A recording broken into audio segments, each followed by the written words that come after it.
My name is Hannah Mitchell, and when my husband laughed as I lost everything, I promised myself it would not be the end of my story.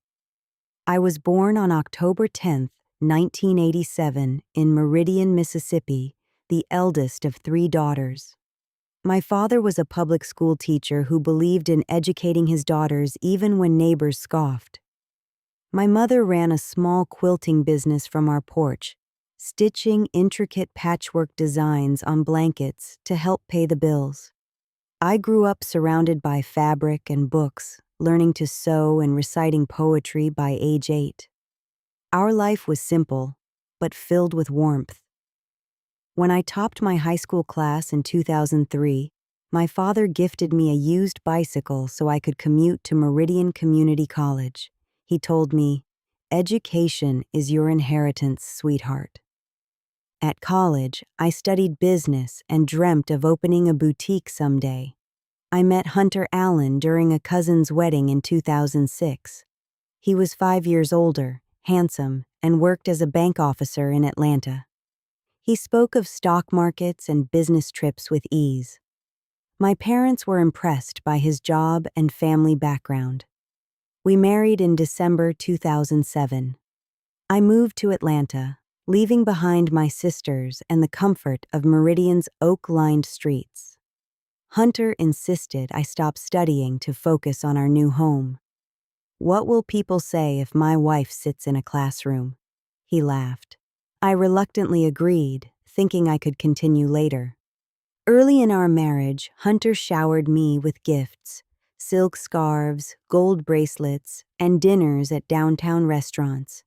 He boasted about his investments and connections. He also began to control every aspect of our finances. He opened a joint account but kept all the checkbooks and debit cards. When I asked for money to send home, he would complain about expenses. Still, I trusted him. In 2009, our daughter Ashley was born. I devoted myself to motherhood, sewing baby clothes and reading to her.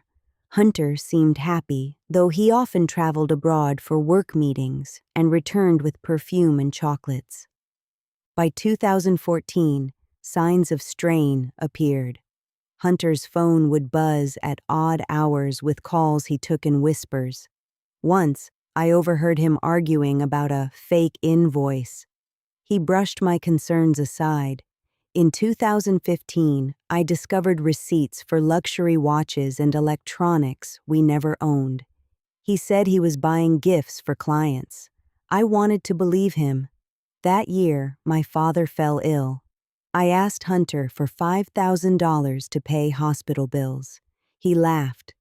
"Your father always needs money. Let your sisters handle it," he said. Humiliated, I sold my grandmother's pearl earrings to cover the expenses. In November 2016, a fire broke out in our apartment building. It started from faulty wiring in the unit below. Flames spread rapidly. I grabbed Ashley and ran, but smoke filled the stairwell. Neighbors screamed. Hunter had gone to Chicago on a business trip. I threw wet towels over our heads and pushed through. We escaped, but our apartment burned. Everything we owned, furniture, clothes, my sewing machine, family photos, turned to ash. I stood on the street in my nightgown, watching flames devour my hope chest. My hands shook. When I called Hunter, his response was chilling. "Oh, what a shame," he chuckled. "Looks like you'll need to start over. At least, I'm not there to inhale smoke." He told me to stay with neighbors until he returned in a week. In that moment, my heart shattered. I realized Hunter's laughter was not nervous. It was cruelty. My neighbors offered me clothes and a mattress. I slept on their floor, hugging Ashley as she cried, whispering promises that we would rebuild. Before I tell you about how I began to piece my life together from ashes, discovered the truth behind Hunter's wealth, and reclaimed my identity, you need to understand the depth of my loss and the callousness that fueled my resolve, because the journey ahead would test my resilience beyond what I ever imagined. The morning after the fire, I returned to our charred apartment, stepping over blackened debris to salvage what I could. The walls were soot-covered, the ceiling collapsed.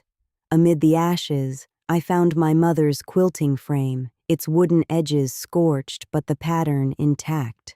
I clutched it like a lifeline. I also retrieved a metal box that held my marriage certificate, my educational diplomas, and Ashley's birth certificate, documents I had insisted on storing in fireproof sleeves. Those papers would later become my weapons.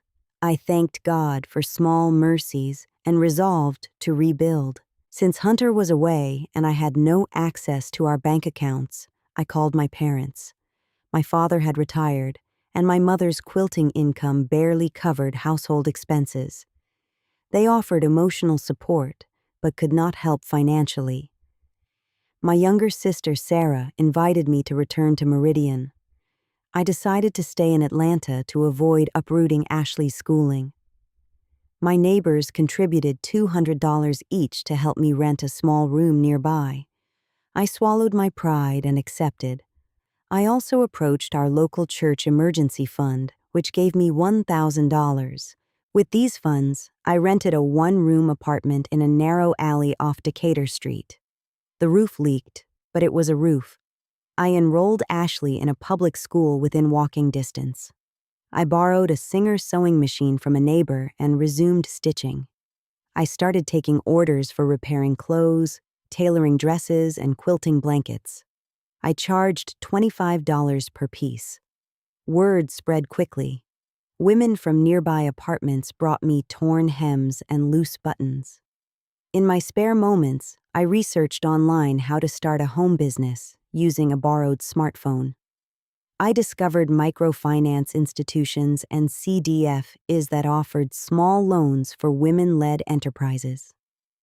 In January 2017, I applied for a $2,500 loan to buy fabric and threads.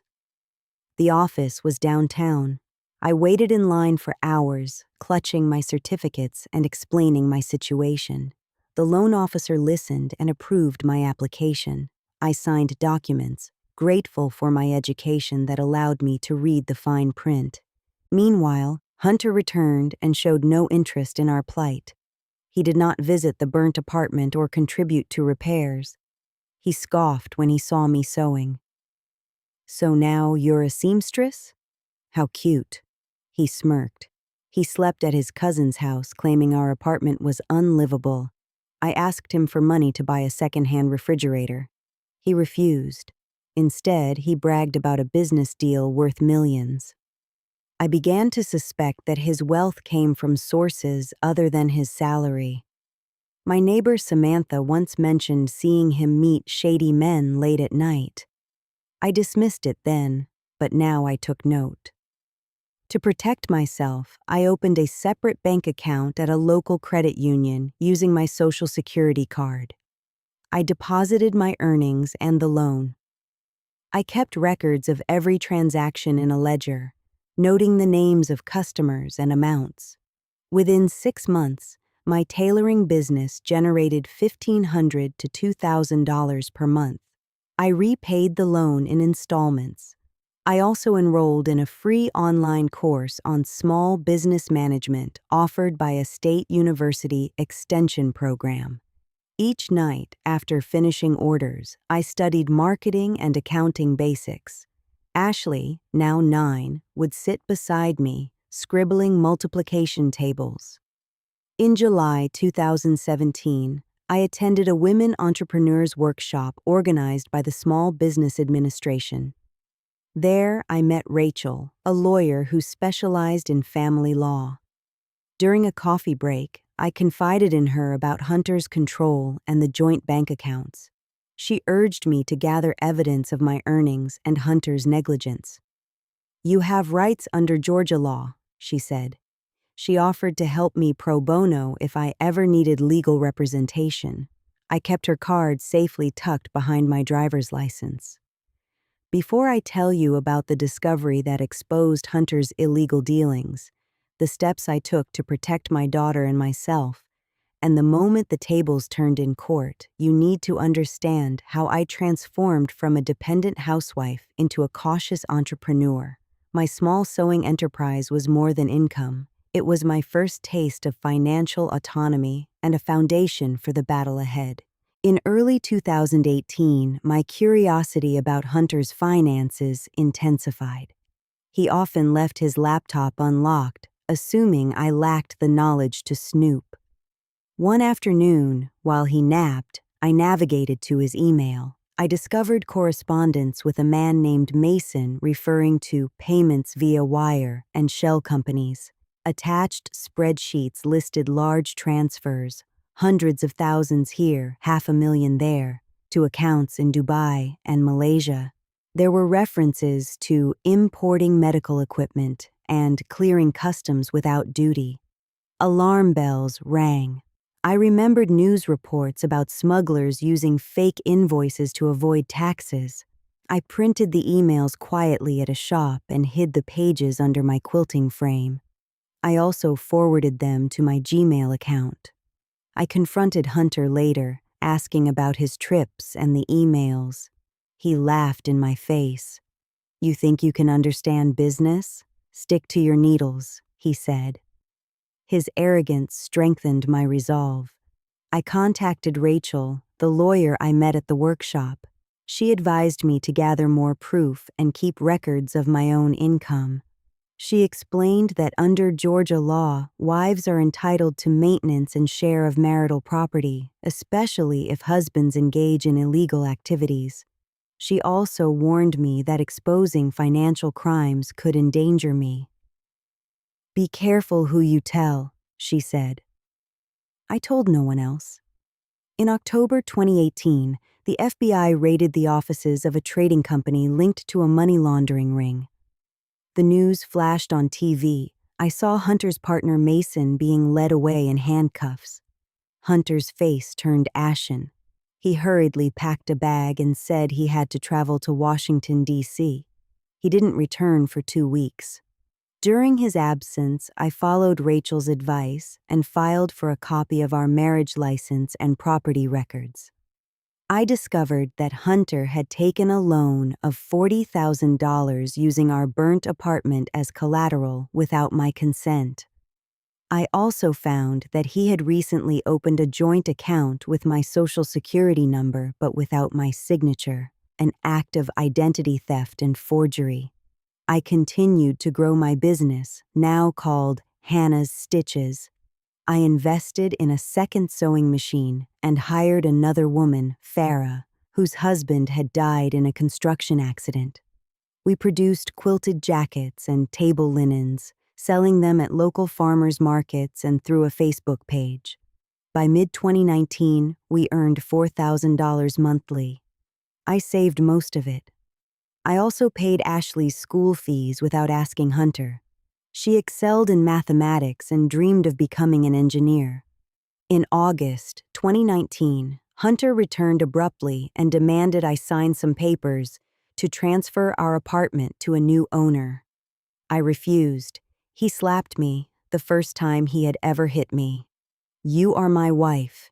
You have no right to refuse," he shouted. I grabbed my phone and threatened to call the police. He laughed and stormed out. Trembling, I called Rachel.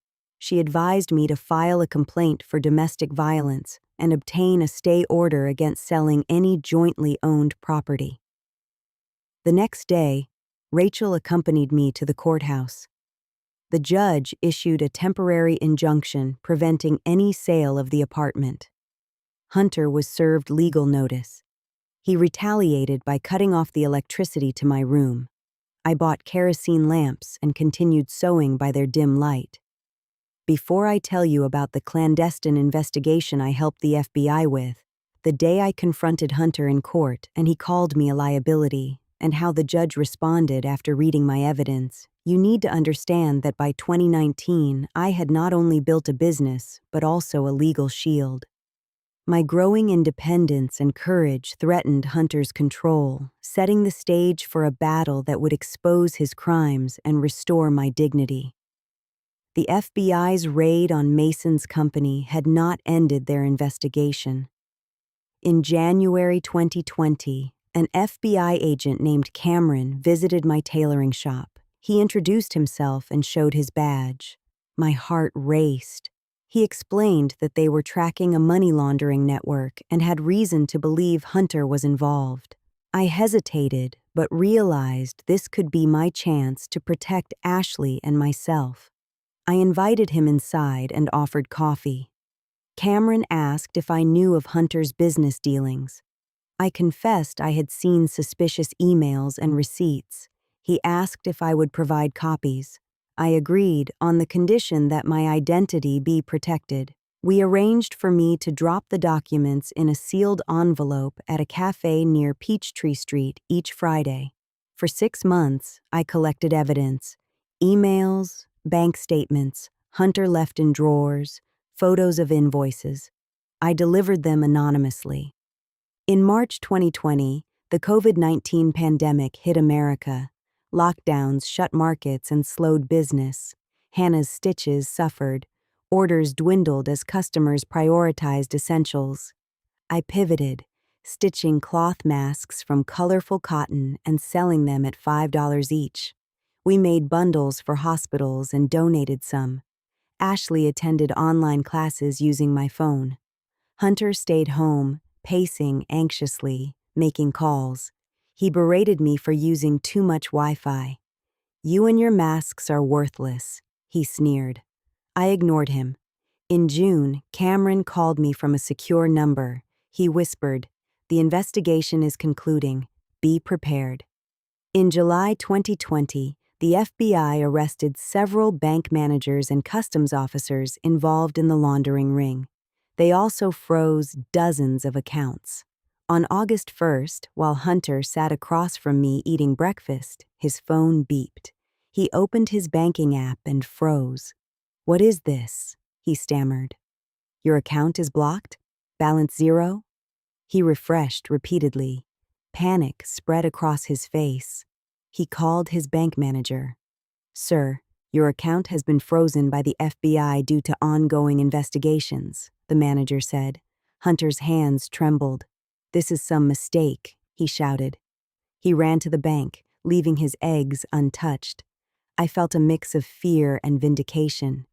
30 days had passed since the FBI finalized its case. Karma, I thought. At the bank, Hunter discovered that not only his personal account, but also our joint accounts were frozen. He demanded explanations.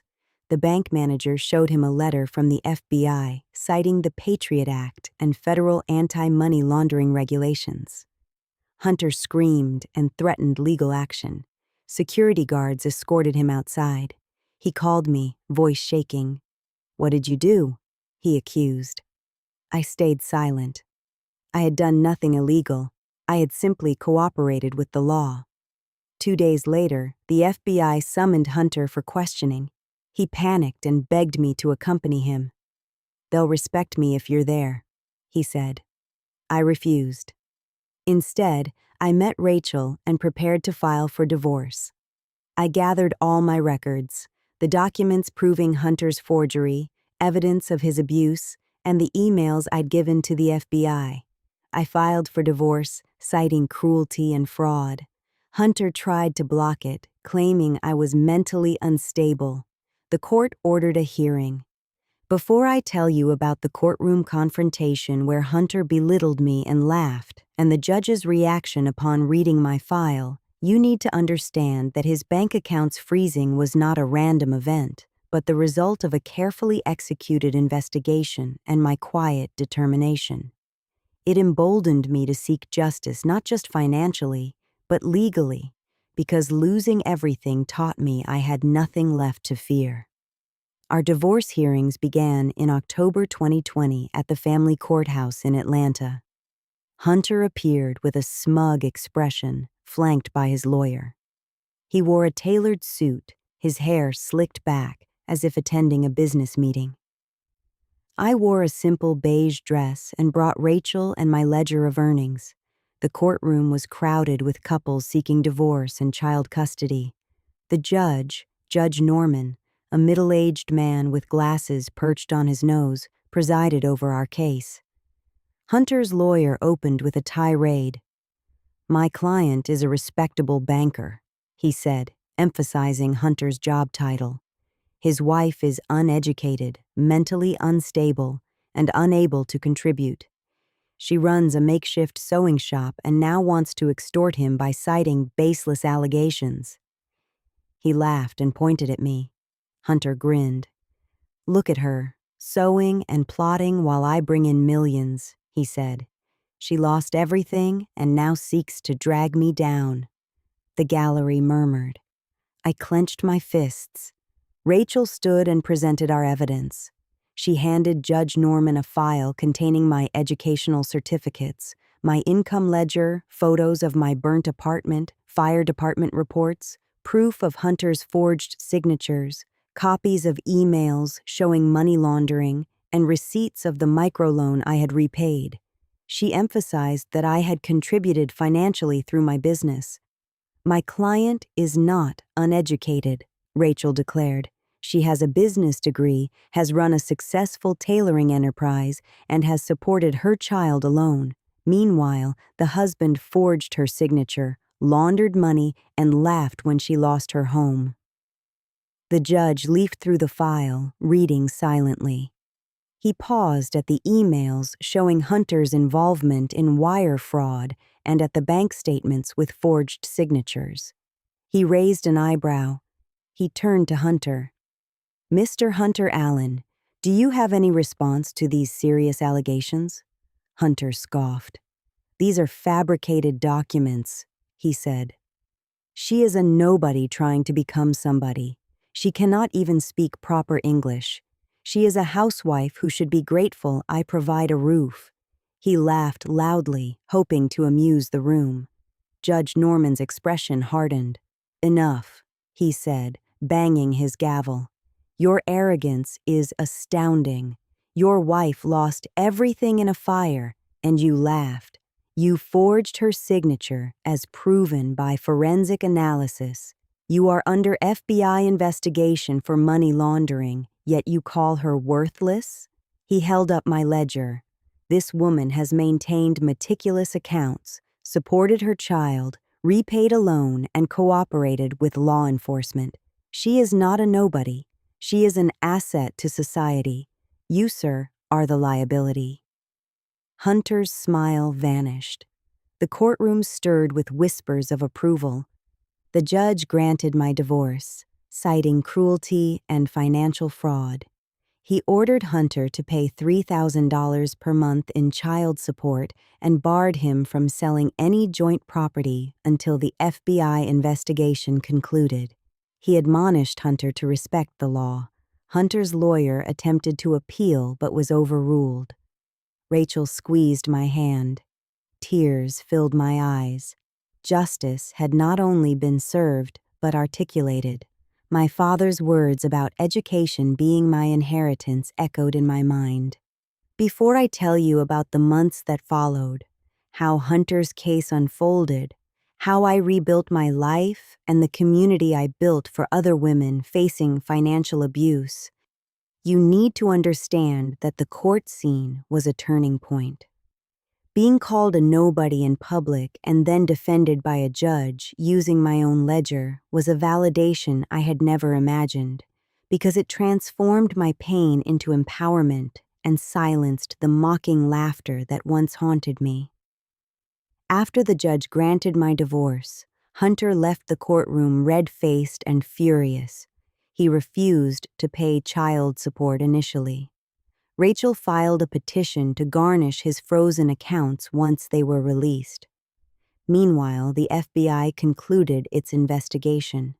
In March 2021, Hunter and several co-conspirators were formally charged under federal anti-money laundering and customs fraud statutes. The charges included tax evasion, forgery, and smuggling medical equipment. News channels broadcast footage of Hunter escorted in handcuffs. My neighbors whispered but also congratulated me for standing up to him. I focused on rebuilding.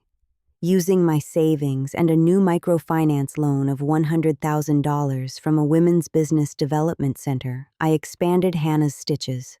I rented a small shop in the revitalizing Old Fourth Ward, painted its walls pastel green, and hung quilt frames as decor. I invested in a Juki industrial machine and hired 2 more women, Shannon, a widowed mother of 3, and Natalie, a young girl saving for college. We added stitched masks, baby clothes, and home textiles. I created an Instagram page and posted photos. Orders came in from Savannah, Macon, and even Chicago. We shipped parcels through USPS. Within a year, revenue grew to $10,000 monthly. I paid my employees $2,500 each and offered them flexible hours. I also volunteered with the CDFI as a mentor for new loan recipients, sharing tips on record keeping, customer service, and online marketing. I spoke at women's seminars about financial literacy, urging them to open their own accounts and keep copies of important documents. I quoted my own story. If I hadn't saved my diplomas and bank statements, I wouldn't have won my case. Many women came forward with stories of husbands hiding assets or mocking their work. We formed a support group called Dignity Circle, named after the quality Hunter had tried to steal from me. We met once a month to discuss legal rights and entrepreneurship. We pooled funds to help a member in crisis. The group grew to 30 women by 2023. Hunter's trial dragged on for 2 years. He pled not guilty, claiming he was a victim of political persecution. The FBI presented evidence I had provided and testimony from bank officials. In July 2023, the federal court found him guilty of money laundering and forgery. He was sentenced to 5 years in prison and fined $100,000. His assets, including our burnt apartment, were auctioned to repay outstanding loans. His frozen bank accounts were used to pay restitution to the state and child support arrears to me. The day he was sentenced, I felt both relief and sadness. He had once been the man I loved, Ashley's father, but justice required accountability. In December 2023, I met Sam, a social worker from Savannah, at a community outreach event. He admired my courage and told me about his work establishing shelters for women and children affected by domestic violence. We connected over our passion for economic empowerment. Over months, friendship blossomed into romance. He proposed in February 2024, promising to support my ambitions and respect my independence. We married in a small ceremony attended by my parents, Ashley and Dignity Circle members. Ashley, now 16, played the guitar and sang a song she wrote about resilience. My father cried, whispering, "Thank God, you found a partner who values you." Before I tell you about 2024's challenges, the floods that tested our community, Ashley's university dreams, and the launch of our cooperative, know that by the time Hunter went to prison, I had transformed my losses into a thriving business and a sisterhood. My worth no longer hinged on a man's laughter or a bank account's balance. It was anchored in my ability to create, support, and lead, because every quilted stitch and each woman empowered was a rebuke to those who had tried to diminish me. The summer of 2024 brought both blessings and challenges. Ashley excelled in her pre-engineering exams, scoring in the 92nd percentile. She dreamed of studying civil engineering at Georgia Tech in Atlanta. The tuition was $20,000 per year, far beyond my means. I considered taking another loan, but hesitated to burden the business. During a Dignity Circle meeting, Shannon suggested we start a cooperative savings scheme. Each member would contribute $200 per month. At year's end, one member would receive the lump sum as an interest-free loan. We called it the Sister Fund. The first draw went to me. I used the $24,000 to pay Ashley's first year's tuition. She hugged each sister, tears streaming, promising to help them all when she graduated. She moved to campus, staying in a dorm, and began classes in September. Seeing her walk through Georgia Tech's gates, backpack slung over her shoulder, filled me with pride. My husband Sam and I stood arm in arm, praying for her success. In August 2024, Hurricane Helene battered Georgia and the Carolinas, causing floods that displaced hundreds of thousands. Atlanta's streets turned into rivers. Our shop flooded knee-deep. Fabrics floated like colorful fish. We waded through waist-high water, salvaging machines. For 3 days, we closed the shop and turned our efforts to relief. We sewed cloth bags, filled them with rice, beans, and soap, and distributed them to families in makeshift shelters. Sam coordinated with his shelter network to provide temporary housing. Ashley, home for summer, joined us. Flood victims told us stories of losing cattle, fields, and hope. I remembered my own loss and vowed to help them rebuild. We also visited Savannah to assist Sam's shelter, which had been damaged. We repaired walls, painted murals, and taught women sewing skills. We raised $50,000 through online fundraising, using videos of our work to appeal to donors. At a community health center in Augusta, nurses treated flood-borne diseases. Our cooperative donated $5,000 to buy medicine. We learned that resilience is collective. Back in Atlanta, we cleaned and reopened the shop. Customers returned slowly. We offered discounts to those affected by floods. Hannah's stitches survived another crisis. The Sister Fund continued. We financed Shannon's son's apprenticeship and Natalie's evening classes. In October 2024, Ashley called with thrilling news. She had been selected for an internship with an engineering firm building low-cost housing for flood victims. She would work in Albany, designing flood-resistant foundations. She told me, "Mom, my degree will help people like us." I cried with joy. My daughter's dreams, once jeopardized by a burnt apartment and a cruel husband, were now fueling solutions for others. Before I tell you about 2025, the year our cooperative expanded, laws changed for women entrepreneurs, and a surprise reunion tested my forgiveness, you need to understand that 2024 showed me that community and courage turn floods into fertile ground for new beginnings, because when women pool resources and families support each other, even the greatest deluge cannot drown their aspirations. The year 2025 began with a surprising letter.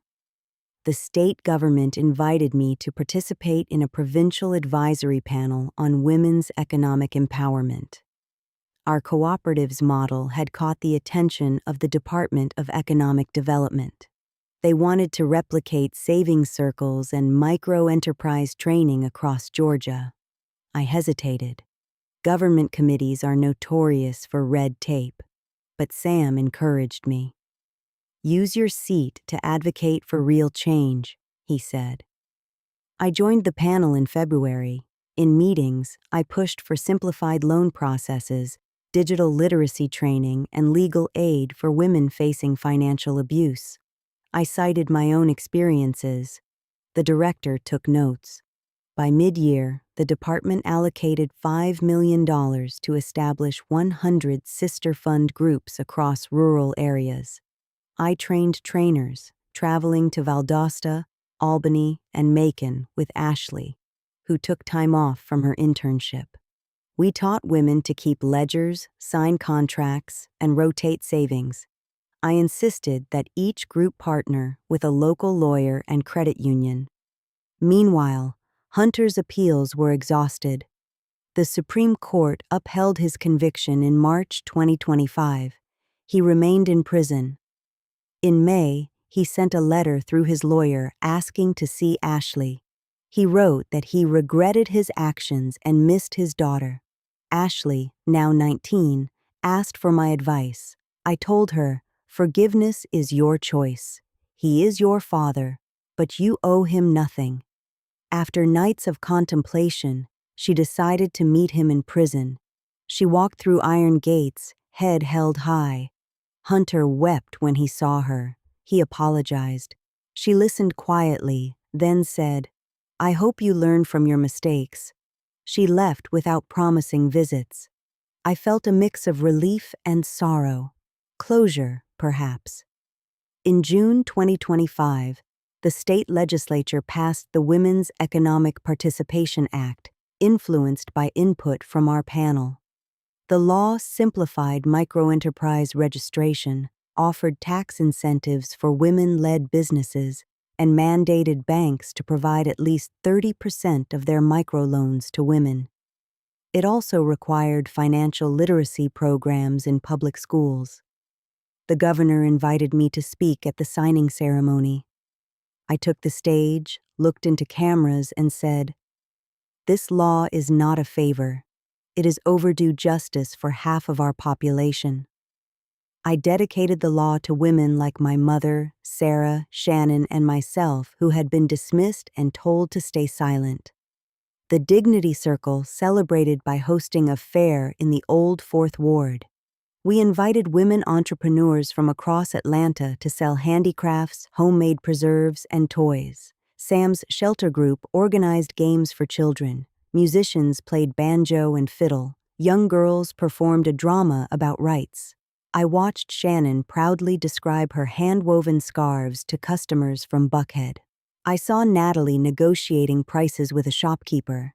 I saw Ashley explaining engineering concepts to curious boys. I realized that empowerment is visible in such ordinary yet profound acts.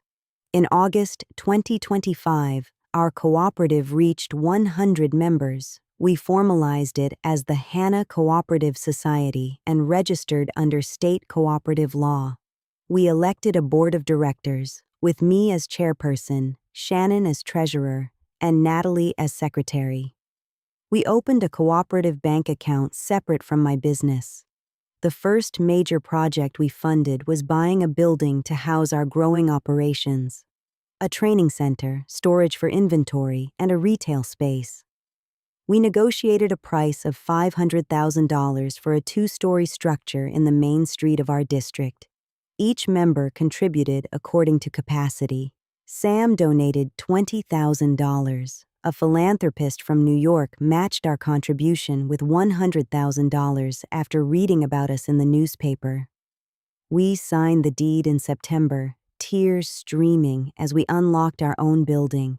Before I tell you about the closing chapter, how the community center turned into a beacon, the unexpected visitors from Meridian, and the lesson I wrote to future entrepreneurs, you need to understand that by 2025, I had become a policymaker, cooperative leader, and mother of an engineer.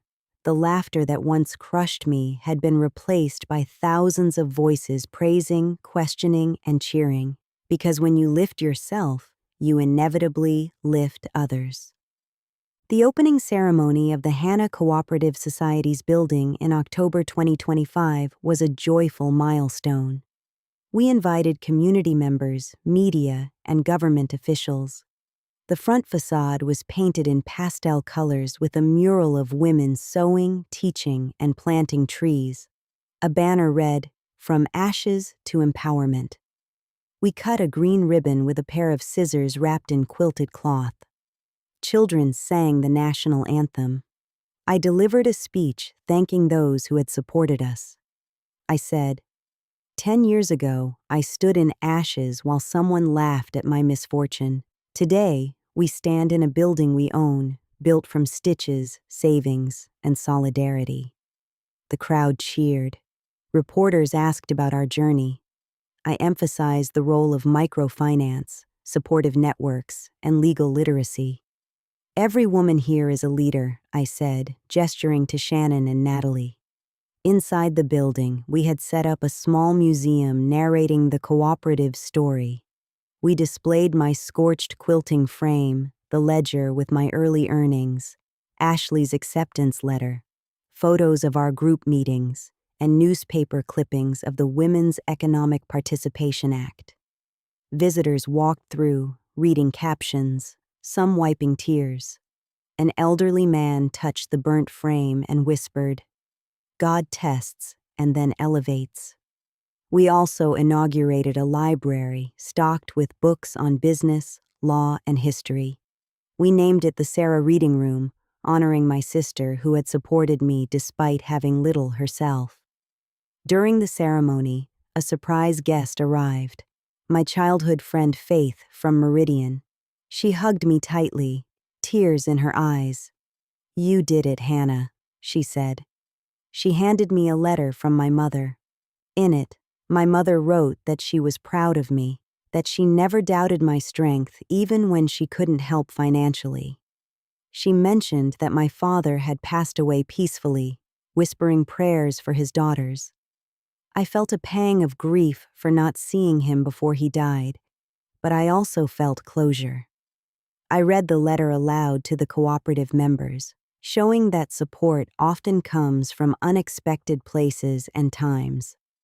That evening, we held a lantern lighting ceremony. Each member lit a small clay lamp and placed it on the building's terrace. The lamps created a golden glow visible across the neighborhood. We said prayers, thanking God for guidance, resilience, and community. I thought of Hunter's laugh echoing as I stood amid flames, and of the judge's words defending my worth. The journey from humiliation to celebration felt surreal. I looked at Sam, Ashley, and our friends and realized we had built more than a business. We had built a legacy. In November 2025, we hosted a workshop for aspiring entrepreneurs from rural Georgia. Women traveled from villages near Valdosta and Macon. We taught them sewing skills, bookkeeping, and how to negotiate with suppliers. I shared my story again. After the session, a young woman approached me. She said her husband mocked her dream of starting a bakery, but that hearing me gave her hope. I handed her my phone number and promised to mentor her. I also began drafting a memoir titled Stitches of Strength, chronicling my journey and the cooperative's rise. I wrote about love, betrayal, resilience, community, and policy. I intended to publish it in late 2026, with proceeds funding scholarships for girls pursuing vocational training. I contacted a publisher who expressed interest, citing the success of my earlier case as a compelling narrative. Before I tell you about the final message I want to leave for anyone reading this story, the moral I gleaned from losing everything and watching karma play out, and the question about how you might visualize this journey, you need to understand that the opening of our building and the arrival of old friends symbolized the completion of a circle because the ashes of one home had fertilized the foundation of a much larger house that would shelter many. Looking back on the decade since that fateful night when flames consumed my belongings and my husband laughed at my despair, I see a tapestry woven with threads of pain, perseverance, and purpose. I learned that misfortune can be a beginning, not an end. I learned that laughter used to belittle can become fuel for transformation. I learned that bank accounts, whether swollen with illicit funds or frozen by the law, are not measures of worth. My worth lay in my ability to create, nurture, and unite. The moral of my story is simple, yet profound. Resilience is a muscle that grows when exercised. Injustice can be confronted through courage and law, and community is the net that catches us when we fall. For any woman who has been told she is nothing, I offer my journey as proof that you are, in fact, everything you decide to be, that your education, your talents, and your network are your true wealth. And to the men who laugh at their partner's misfortunes, remember that karma often works quietly but effectively. After the euphoria of our cooperative's grand opening faded, we settled into the routine of managing a growing enterprise and a state training program simultaneously. The government funds came with oversight. Officers visited to audit our ledgers and attend our sessions. I insisted on transparency.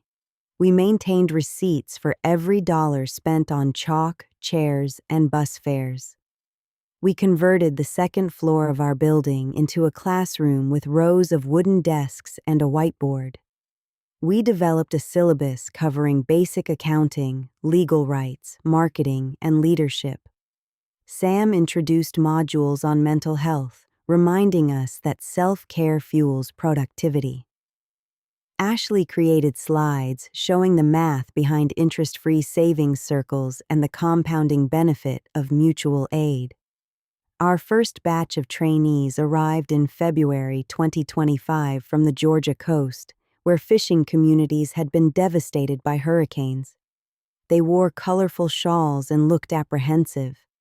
During introductions, a woman named Layla shared that her husband had taken out loans in her name, leaving her illiterate and fearful.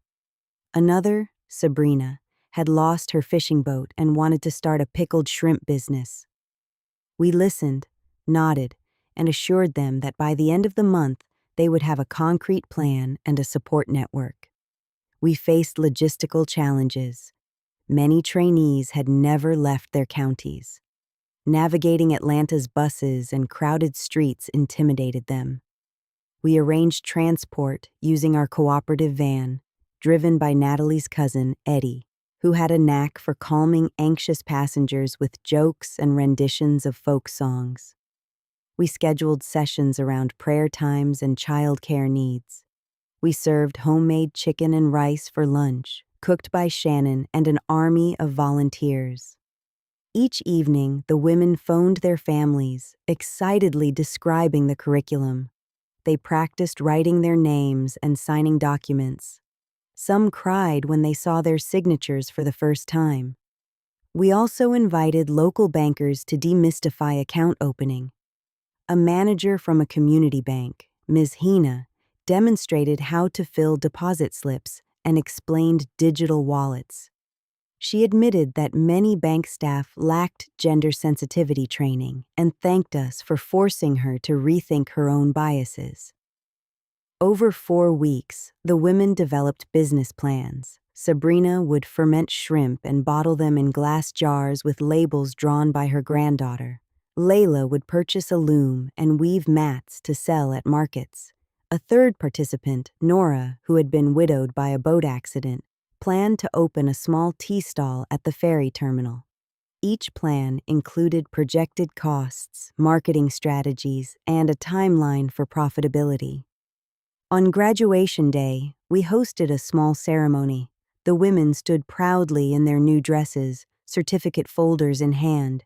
They presented their plans to a panel of cooperative members, the Department of Economic Development Director, and a journalist from the Atlanta Journal-Constitution. We applauded after each presentation.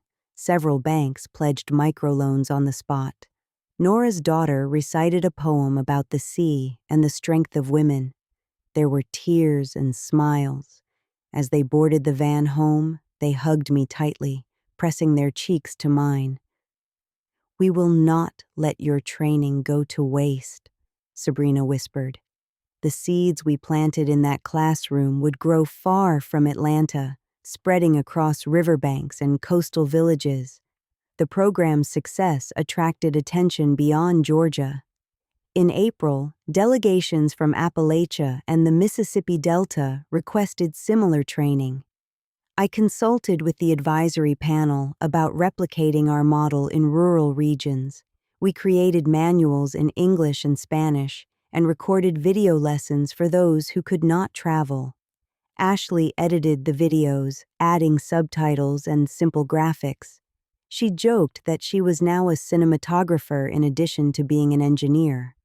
I smiled, marveling at how our individual skills aligned. By the end of summer 2025, over 500 women had been trained through our cooperatives program. The Department of Economic Development published a report praising our model as cost-effective and scalable. They recommended statewide adoption. I felt a mix of pride and caution.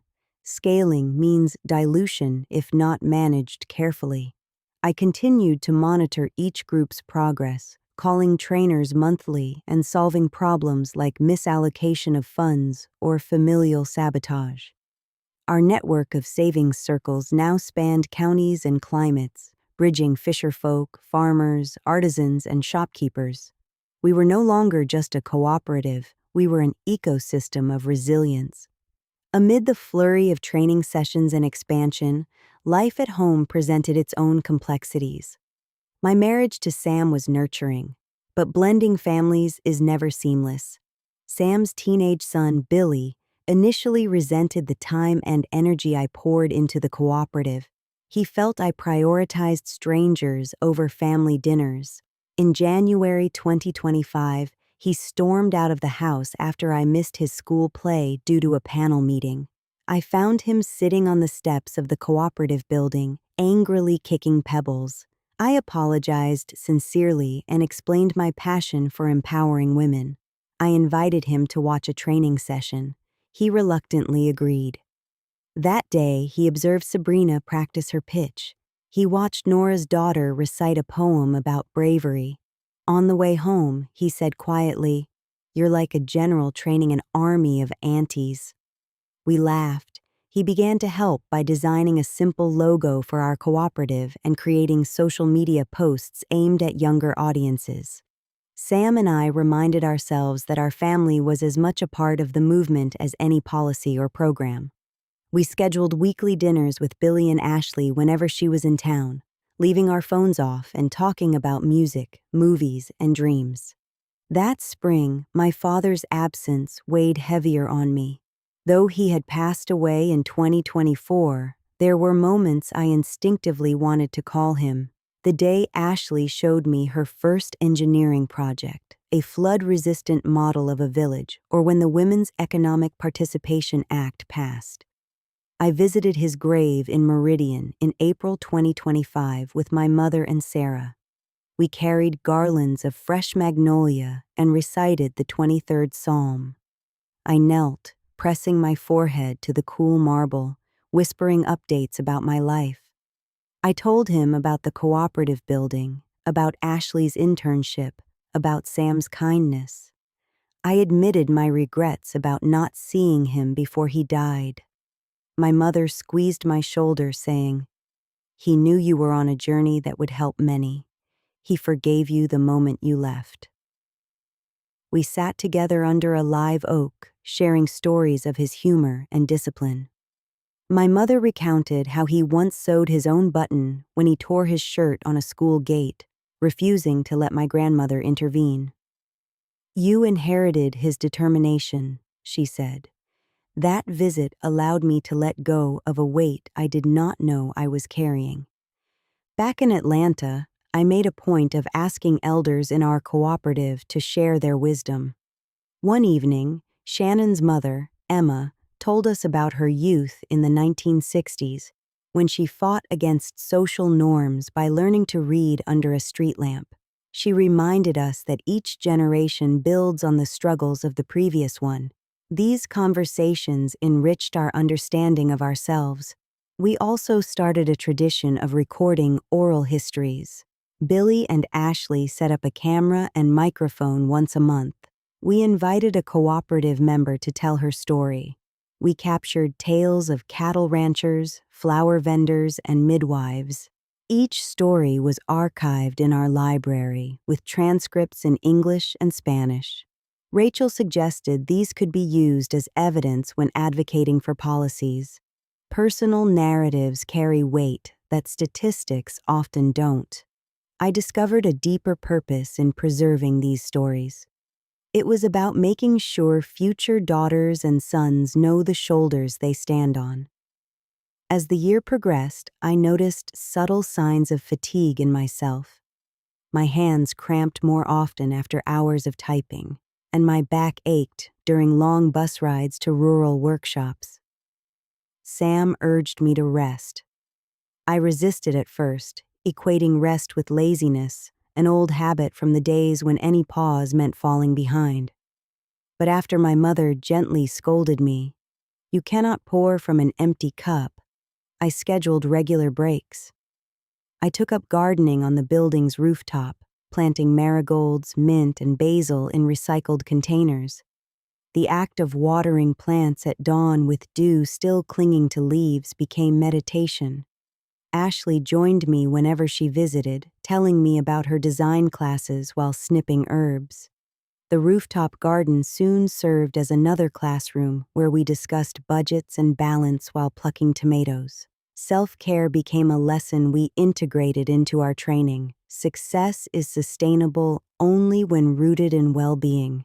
The latter half of 2025 was marked by milestones that blended the personal and the public, culminating in preparations that would extend our legacy beyond bricks and mortar.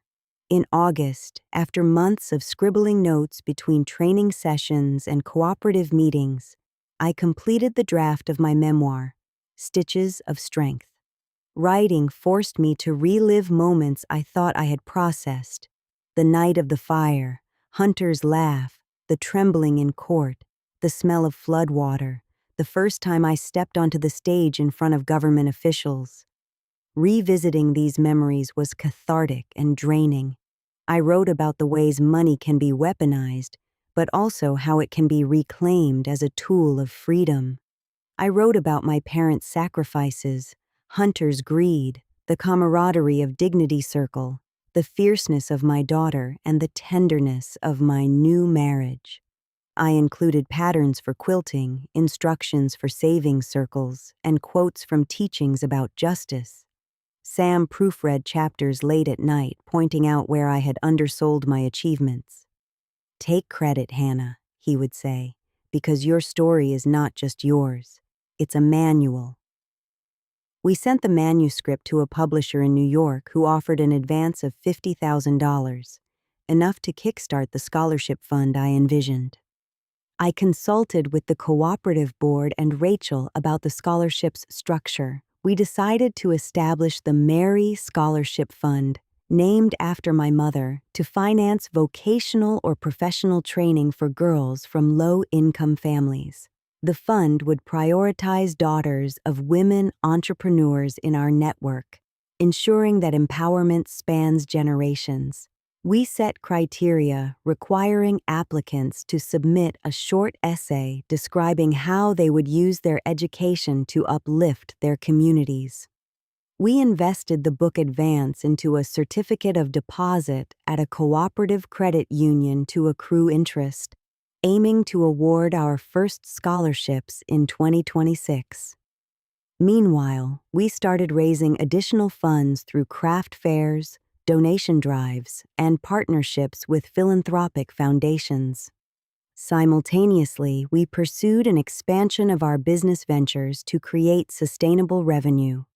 Natalie proposed launching an e-commerce platform to sell our products internationally.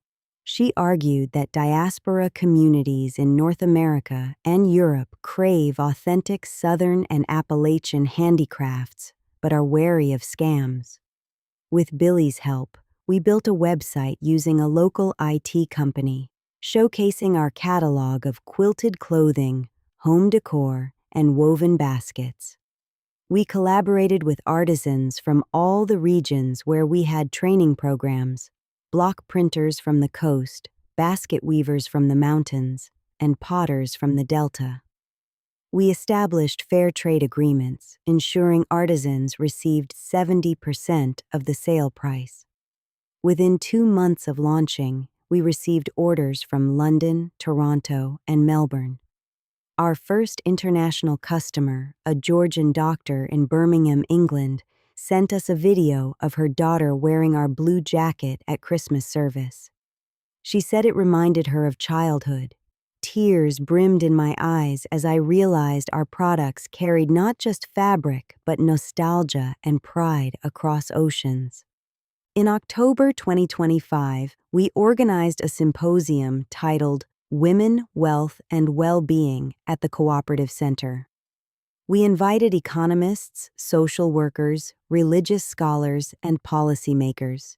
We discussed the intersection of community finance and women's entrepreneurship, the role of digital platforms, and strategies to counter violence rooted in financial control.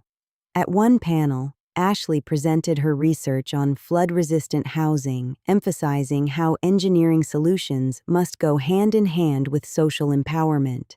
A scholar from a local university quoted Madam C.J. Walker as an example of a successful businesswoman who built an empire from nothing. He said, "America has always encouraged economic participation. Cultural patriarchy has distorted this message." The discussion electrified the room. The symposium ended with a resolution to form a national coalition of women-led cooperatives. We proposed an annual conference to share best practices, coordinate lobbying efforts, and publish joint research. The Department of Economic Development offered seed funding for the coalition. We named it the National Sisterhood of Savings and Skills, NS3. My heart swelled as I watched Shannon and Natalie sign the founding charter. They had once been hesitant to leave their alley. Now they were shaping national discourse. As winter approached, we prepared for a final event of the year, a public art exhibition on the terrace of our building, curated by Billy and Ashley. They installed photographs from our training programs, portraits of cooperative members, and textile art inspired by our stories. The exhibit was open for 3 days, free of charge. Visitors ranged from students to tourists to lawmakers. Many left notes in our guest book expressing admiration and pledges to support our work. On the last evening, as the sun set over Atlanta, we gathered with lanterns again. This time, we wrote our wishes on small pieces of paper attached to the lantern strings.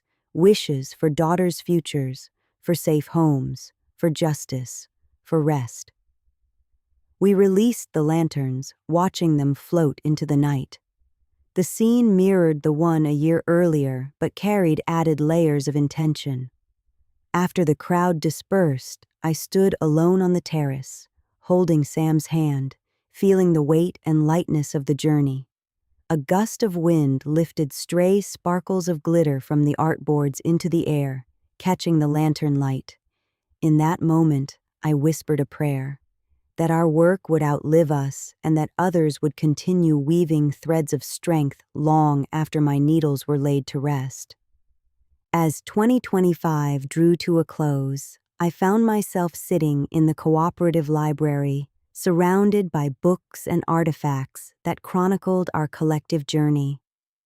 A slightly chilly wind rustled the pages of an open ledger. I reflected on the transformation from a young bride who abandoned her education for a man's pride to a leader shaping policy and empowering thousands. I thought about the numerous women whose stories intersected with mine, each thread strengthening the tapestry we wove together. Our fight was against more than one arrogant man. It was against systemic financial disenfranchisement that had kept generations of women dependent and silent. We had pushed back by learning, teaching, saving, investing, legislating, and caring. We had demonstrated that real wealth arises from connection, creativity, and courage. The year ended with one more surprise, a letter from Hunter's sister Fiona, who had cut ties with him years ago. She wrote to apologize for not supporting me when the fire happened.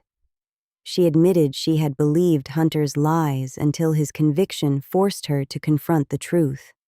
She asked if she could visit our cooperative to learn about savings circles. I discussed it with Sam, Ashley, and the board. We decided to invite her. In December 2025, Fiona visited with her 2 teenage daughters. She walked through our museum and library, eyes moist. She listened quietly as I told our story in the very room where Hunter's laughter once rang in my ears. She thanked me for allowing her to be part of our movement, despite the past. I realized that forgiveness does not mean forgetting or excusing. It means freeing myself from bitterness to make space for growth. Fiona enrolled her daughters in our training program and donated $10,000 to the Mary Scholarship Fund. Her daughters, bright and eager, attended sessions on financial literacy, excited by the idea of starting a blog about Southern handicrafts. Watching them take notes, I knew we were turning former adversaries into allies. The final Dignity Circle meeting of 2025 was both celebratory and forward-looking. We reviewed our financial statements. The cooperative had generated a surplus of $120,000 from sales and training fees. We planned to allocate part of it to a health insurance pool for members, something we had long considered but lacked funds for. We also set goals for 2026, expanding NS3's membership beyond 500 cooperatives, publishing our first annual report, launching the scholarship, and hosting our first national conference. We concluded by going around the room, each member sharing a lesson learned this year. Farah said she had learned to read a contract. Sabrina said she had learned to trust her own judgment. Natalie said she had learned to negotiate shipping rates. I said I had learned to rest. The moral I want to leave you with is the same as before, but enriched. That losing everything can catalyze a renaissance if you couple resilience with solidarity and knowledge. That economic justice is not an abstract concept, but a daily practice of equitable sharing and accountability. And that laughter meant to diminish can be transformed into a chorus of joy when you reclaim your narrative. Our story shows that change begins in a single room, a burnt apartment, a small sewing shop, a courtroom, and, with perseverance, expands to affect laws and lives. It underscores that empowerment is circular. When one woman stands, she lifts others, and those lifted turn back to pull more forward. This chapter closes our journey through ashes and injustice, microloans and cooperative councils, floods and fireworks. It is fitting to end this story in the same spirit of community that sustained me, by inviting you into it. The final scene I want to paint is one where we stand on the terrace of our cooperative center on the last night of 2025. The air carries a chill and the scent of the basil we planted months earlier. Sam plays a guitar softly while Ashley hums a folk tune. Billy photographs the lanterns lined up in neat rows. Shannon and Natalie debate over whose peach cobbler tastes better. The women from our first training cohort have traveled back from the coast to join us, bringing jars of pickled shrimp. Fiona and her daughters arrange quilts for sale, laughing at their own bargaining skills. Above us, strings of warm fairy lights sway gently in the wind. We light each lantern, whispering our dreams for the coming year. Health insurance for all our members, scholarships for girls, safe homes, free from violence, supportive spouses who uplift rather than laugh, effective policies that reflect our realities, and rest for our weary bodies. When we release the lanterns, they float up like glowing prayers, scattering across Atlanta's night sky, reflecting in the windows of our building and shimmering in the puddles left by recent rains. As we watch them ascend, I take a deep breath, look around at the faces illuminated by soft light, and know in my bones that the laughter that once belittled me has been replaced by collective laughter that heals and empowers.